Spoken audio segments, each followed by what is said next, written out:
ये statement chief minister ने इस वक्त क्यों दिया और इसके क्या राजनीतिक इस वक्त इसका इम्पैक्ट क्या है? देखिए, ऐसा लगता है कि जब 2017 में बीजेपी की सरकार बनी थी तो उस समय कई सारे कड़े निर्णय किए गए थे। जैसे सड़क पर नमाज पढ़ने पर रोक थी, जबरन धर्मांतरण पर रोक लगाई गई, एंटी रोमियो स्क्वाड बना, एंटी भूमाफिया स्क्वाड बना और कहा गया कि जीरो टॉलरेंस रहेगा, भ्रष्टाचार पर सख्ती रहेगी, पशु तस्करी पर रोक लगाई गई, मंदिर मस्जिद से खास तौर से लाउड स्पीकर हटवाए गए। ये सब तमाम आज कई सारे फैसले इस तरह के हुए। लेकिन 9 साल बाद बार बार बीजेपी को या मुख्यमंत्री को उन्हीं मुद्दों पे बात करने से एक चीज़ तो ये साफ हो जाती है कि शायद सरकार की नीतियां नीचे ठीक से उतर नहीं पाई हैं। इसकी वजह से 9 साल बाद इस पर दोबारा बात करनी पड़ रही है। तो ये महत्वपूर्ण बात सबसे ज़्यादा यहाँ पर आपको देखने को मिलेगी। लेकिन उत्तर प्रदेश में देखिए, अब चुनाव बहुत करीब है, तो स्वाभाविक है कि जब चुनाव आएगा करीब तो ये सब मुद्दे आएंगे। योगी जी ने कहा कि भाई नमाज घरों में पढ़ो, सड़क पे ना पढ़ो, प्यार से मानोगे तो ठीक है, नहीं तो दूसरा तरीका अपनाएंगे।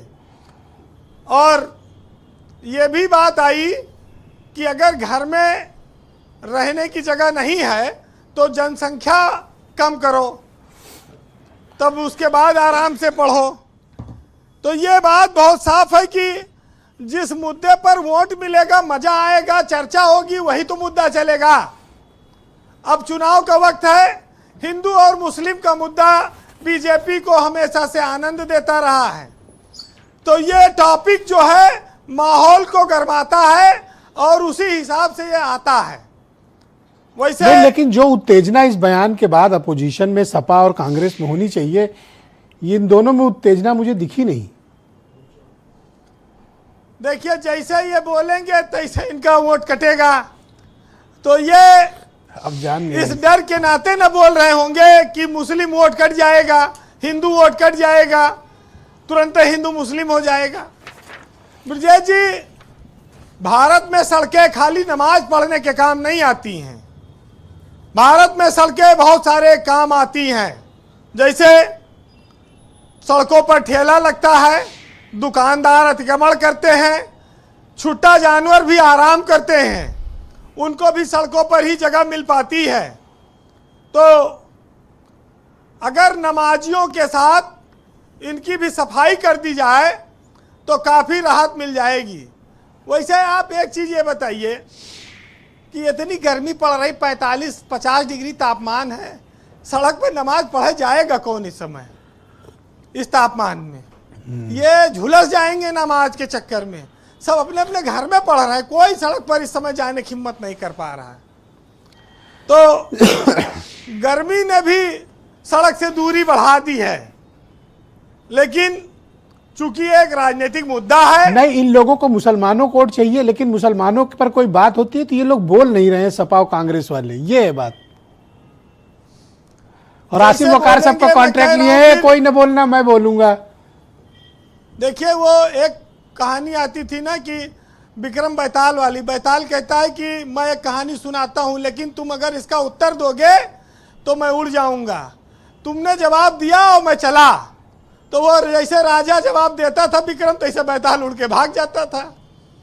तो ये जवाब की प्रतीक्षा मत करिए इनसे, ये बैताल नहीं तो इनका उड़ जाएगा। अच्छा, बैताल लेके चलना चाहते हैं ये? हाँ, मजबूरी है, क्योंकि ऐसा सवाल है इस पर ज्यादा जवाब नहीं आएगा। वैसे एक चीज जान लीजिए कि योगी का जो मॉडल है वो बंगाल में इन दिनों काफ़ी प्रभावी है। अभी देखिए, वो अजय पाल शर्मा वाला रील वाला जो मामला हुआ था, उसमें जो वो नेता थे वो चुनाव लड़ने से मना कर दिए, भाग गए, जहांगीर खान। तो यूपी का मॉडल कई राज्यों में चर्चित हो रहा है और उसको अपना रहे हैं लोग। तो उसको फायदा है, उसमें क्या नुकसान है उनको?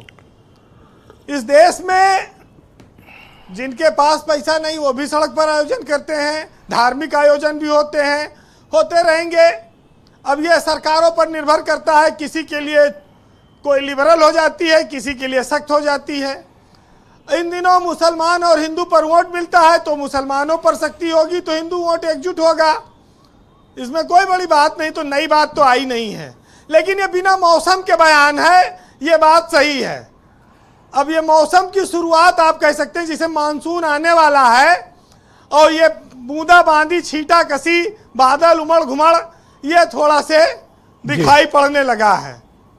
फिलहाल आज राहत इंदौरी का एक शेर है, आप सुनिएगा कि सबको रुसवा बारी बारी किया करो और हर मौसम में फतवे जारी किया करो, और रातों का नींद से रिश्ता टूट चुका अपने घर की पहरेदारी किया करो, और चांद ज्यादा रोशन है तो रहने दो जुगनू भैया जी मत भारी किया करो। समझ गए वकार साहब?